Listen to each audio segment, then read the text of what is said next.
وَثِيَابَكَ فَطَهِّرْ وَالرُّجْزَ فَهْجُرْ. فرمائی یہ ظاہری گندگی بھی چھوڑ دو اور باطنی گندگی بت پرستی. انسان ہو کے پتھروں کے سامنے جھکتے ہو, چھوڑ دو اس کو.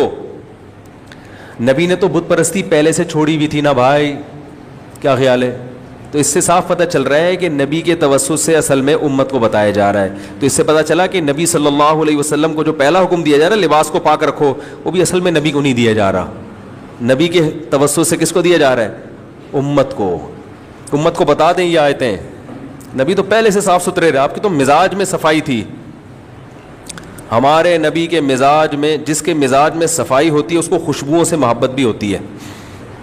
خوشبو سے محبت دو وجہ سے ہوتی ہے انسان کو. ایک اس لیے کہ اس میں بدبو اتنی ہوتی ہے کہ اس کو چھپانے کے لیے خوشبو چاہیے ہوتی ہے.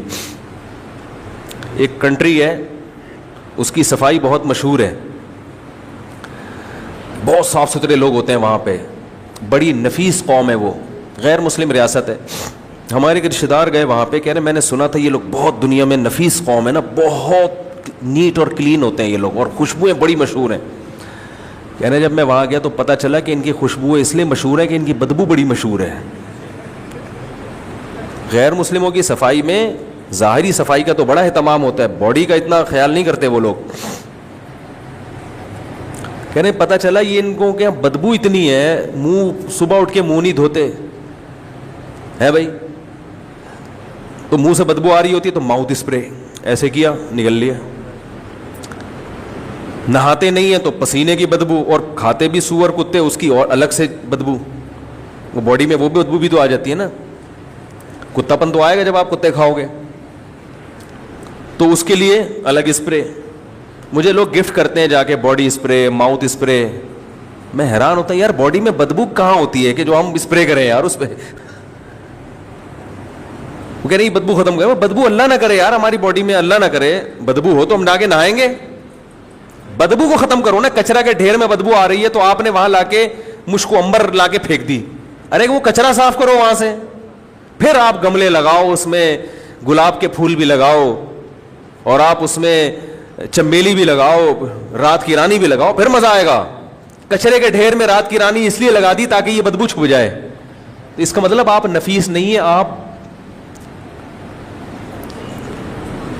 یعنی بہت ہی وہ ہیں,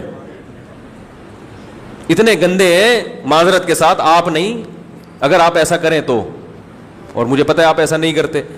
آج میں نے دیکھا ہے گھروں میں بعض خواتین ایسا کرتی ہیں, بچے کی وہ اس نے پیشاب کر دیا, اسمیل آ رہی ہے, ایک اسپرے مارا ایئر فریشنر. اور یار اس سے تو اور معاملہ خراب اس لیے ہو رہا ہے کہ یہ بدبو تو آپ نے دبا دی, پہلے کم از کم احساس تو تھا نا انسان کو. جو جرمز پھیلے ہوئے ہیں احساس تو ہے, تو تھوڑا احتیاط کر لے گا, ادھر نہیں ادھر بیٹھ جائے. آپ نے تو اس کو بالکل گلا گھونٹ کے مار دیا, دبا دیا, مارا نہیں ہے. تو یہ اسلام نہیں ہے. ہمارے نبی صلی اللہ علیہ وسلم ہر وقت دانتوں کو صاف مسواک سے, چمکتے ہوئے دانت, اور آپ صلی اللہ علیہ وسلم کے دانتوں کے درمیان قدرتی خلا بھی تھا.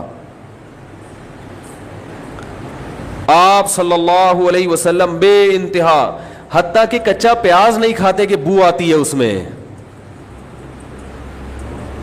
اس کے بعد خوشبو کا اتنا استعمال, اس صفائی کے بعد, حالانکہ صفائی کے بعد تو ویسے ہی, اور آپ کے پسینے میں ویسے ہی خوشبو تھی, اس کے بعد خوشبو کا اتنا استعمال, کیونکہ نبی نے دنیا کی طرف رغبت نہیں کی. آپ صلی اللہ علیہ وسلم کا بستر کوئی لگژری نہیں تھا, گھر لگژری نہیں تھا, ایک پیالہ لٹکا ہوا ہے, اسی میں کھانا بھی, اسی میں پینا بھی, سب کچھ اسی میں. اور بستر کیا ہے, وہ کھجور کی چھال بچھائی ہوئی ہے. تو دنیا سے بے رغبتی. کھانا ایک وقت کا ملا تو 2 وقت کا ناغا, اور وہ ملا کیا, کھجور ہے تو 40 دن کھجوری کھا رہے ہیں, جو کی روٹی کھا رہے ہیں, بہت سادگی. لیکن آپ صلی اللہ علیہ وسلم نے دنیا کی 2 چیزوں کو خوب جمع کیا. آپ نے فرمایا حبب الی النساء والطیب, اللہ نے میرے دل میں عورت کی محبت ڈال دی, نکاح کی محبت اور خوشبو. کیونکہ جب انسان دنیا سے دور بھاگتا ہے تو شادی بیاہ سے بھی دور. کہہ رہے 4 مہینے کے لیے جاؤ, سال لگاؤ تبلیغ میں, مدرسے میں وقت لگاؤ, اللہ اللہ کرو, کیا بیوی بچوں کے بکھیڑے, ٹینشن. کیا ہے, ابھی ایک شادی ہوئی نہیں تو دوسری کر کے بیٹھ گیا.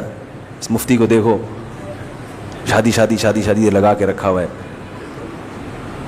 جب میں نے کی نا ایک دفعہ جب میری شادی ہوئی تھی تو میرے گھر کے باہر, اچھا میرے بچے بھی تھے ماشاءاللہ پہلے سے, تو میرے گھر کے باہر گاڑیاں جو سسرال والے, وہ میں نے دعوت کی تھی تو وہ ولیمے کی نا, تو سسرال والے وہ گاڑیاں واڑیاں لگی ہوئی ہیں, دیگیں شیگیں آ رہی ہیں.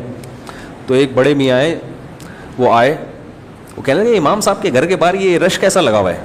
وہ تیسری تھی میری, اور بچے بھی تھے میرے پہلے سے ماشاءاللہ. تو انہوں نے کہا امام صاحب نے شادی کی ہے. ایسے سر پکڑ کے نا یوں, اور پھر غصے میں کانپ رہے ہیں, کہہ رہے ہیں ممبر پہ بیٹھ کے بولتے ہیں دنیا مسافر خانہ ہے. ایسے کانپ رہے ہیں باقاعدہ, کہہ رہے ہیں ممبر پہ بیٹھ کے بولتے ہیں دنیا مسافر خانہ. اور حرکتیں دیکھو, حرکتیں, بچے دیکھو ان کی, اور شادیوں پہ شادیاں کرے چلے جا رہے ہیں. تو جو مجھے بچانے والا تھا نا, پوری ان کی نقل کھینچ کے بتا رہا تھا. وہ بات کا ان کا اسٹائل بھی اسی طرح کا ہے, کہہ رہے ہیں ممبر پہ بیٹھ کے بولتے ہیں دنیا مسافر. مقصد ان کا یہ تھا کہ ادھر عیاشیاں لگی ہوئی ہیں, ادھر ممبر پہ آخرت جنت جہنم ہے. پلاٹ نہیں خریدو, مکان نہیں بناؤ. مکان تو بناؤ, میں نہیں, وہ چند شرطوں کے ساتھ جو میں کہتا ہوں, لیکن دل نہ لگاؤ دیواروں سے اینٹوں سے, اور شادیوں پہ شادیاں. اور شادی بھی کنواری سے کی. تو پہلے میری 2 طلاق یافتہ تھیں, تو پھر جب کنواری تو کنواری کا سن کے میں نے کہا ان کو اٹیک وٹیک نہ ہو جائے, لے جا بھائی گھر میں, مری مرا جائیں گے خم خمیں. تو ایسے لوگوں سے مجھے بہت واسطہ پڑتا رہتا ہے. وہ ایک صاحب کہنے لگے, بہت چھوڑے ابھی قصے ہو جائیں گے پھر یار, جو ٹاپک ہے وہ رہ جاتا ہے. تو نبی صلی اللہ علیہ وسلم نے فرمایا حبب الی النساء والطیب, 2 چیزیں اللہ نے میرے دل میں ڈال دی, نکاح کثرت سے کروں گا, اچھا رشتہ. جہاں بھی نبی صلی اللہ علیہ وسلم کو نکاح کا پیغام آیا اور آپ کو مناسب لگا, آپ نے ہاں کیے. حالانکہ کھانے کو روٹی نہیں ہے گھر میں. وجہ اس کی یہ ہے کہ یہ عمل دیکھنے میں شہوت پرستی لگتا ہے, حقیقت میں شہوت پرستی نہیں ہے, یہ عیاشی نہیں ہے. اگر یہ عیاشی ہوتی تو ہمارے سابق صدر زرداری کی 4 کم از کم بیویاں ابھی موجود ہوتی, شیخ رشید کی 4 ہوتی, اور جتنے ہمارے سیاسی لوگ ہیں جن کو اللہ نے بہت وسائل دیے ہیں, وہ سب 4 رکھتے. ان کو پتہ ہے وہ تو ایک کے انتقال کے بعد پتہ نہیں ان کو غم ہوا ہے خوشی ہوئی ہے, تو اللہ ہی بہتر جانتا ہے. لیکن وہ تو کہتے ہیں یار دوبارہ ایک شادی کے لیے تیار نہیں ہے وہ, کہ جان چھوٹ گئی ہے پھر ٹینشن. تو جو مجھے آ کے کہتا ہے نا کہ یہ عیاشی, میں کہتا ہوں آپ بھی کر لو. کھانے میں تو بڑی عیاشی کرتے ہو, ہمارے نبی نے جو کی روٹی کھائی ہے, آپ کبھی نلی نہاری کھا رہے ہو, کبھی مغز نہاری کھا رہے ہو, کبھی بیف بریانی. بیگم آج چکن پکاؤ, بیف کھا کے دل بھر گیا ہے, اب شامی چھوڑو بیگم چپلی کباب بناؤ, روزانہ ذائقہ چینج. تو عیاشی کا شوق تو میں نے کہا آپ کو بھی, آپ بھی کر لو بھائی. تو پتہ ہے کہ یہ عیاشی بولتے کیوں نہیں بھائی, نہیں ہے. پہلے سسرال سے پٹو گے جب دوسری کرو گے, جب تیسری کرو گے پچھلے دونوں مل کے کوٹیں گے. آپ کی ارننگ ساری بیوی بچوں پہ خرچ ہو جائے گی, سمجھ رہے ہو. اور پھر بیگم کے ساتھ سالے بھی جہیز میں ملتے ہیں, سسر بھی ملتے ہیں, ساسیں. ایک ساس افورڈ کر سکتے ہو بتاؤ مجھے, دل سے بتاؤ. جو آدمی 4 ساسیں افورڈ کرے, 3 ساسیں 4 ساسیں افورڈ کرے, تو اس کا حوصلے کو تو سلام کرنا چاہیے.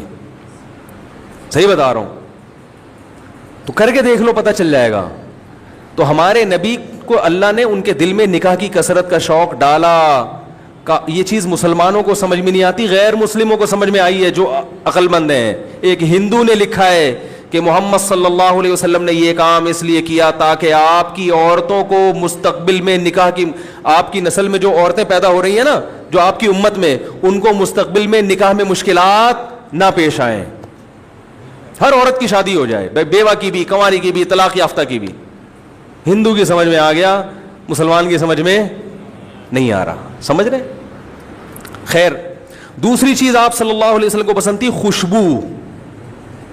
یہ بھی نفاست ہے کہ بدبو بالکل بھی نہیں ہے, پسینے میں بدبو نہیں ہے. اس کے باوجود آپ خوشبو کا استعمال اتنا زیادہ کیا کرتے تھے. انس ابن مالک کہتے ہیں کہ ہمیں رسول اللہ صلی اللہ علیہ وسلم کے گھر سے نکلنے کا علم خوشبو کے جھونکوں سے ہوتا تھا. حرکت کرتے تھے تو خوشبو آتی تھی جس سے پتہ چلتا تھا نبی صلی اللہ علیہ وسلم جس گلی سے گزر کے جاتے تھے نا تو وہاں خوشبو محسوس ہوتی تھی. صحابہ کہتے ہیں ہمیں اندازہ ہو جایا کرتا تھا کہ آپ صلی اللہ علیہ وسلم یہاں سے گزرے. خوشبو سے مجھے یاد آیا کہ مجھے خوشبو ہدیہ نہ دیں اللہ کا واسطہ. خوشبو ہر انسان اپنی مرضی کی لگاتا ہے, اور ہدیہ تو چلو دے دیا تو ٹھکانے لگا دے گا آدمی, زبردستی لا کے لگا نہ دیا کریں, کیونکہ پتہ نہیں کس ٹائپ کی خوشبو آ رہی ہے, دماغ میں چڑھ جاتی ہے, آدمی بے ہوش ہونے کا دل چاہ رہا ہوتا ہے کہ اللہ تھوڑی دیر کے لیے اگر بے ہوش ہو جاؤں تو کم از کم. بھائی ہر آدمی کا اپنا مزاج ہوتا ہے خوشبو میں, سمجھ رہے کہ نہیں سمجھ رہے؟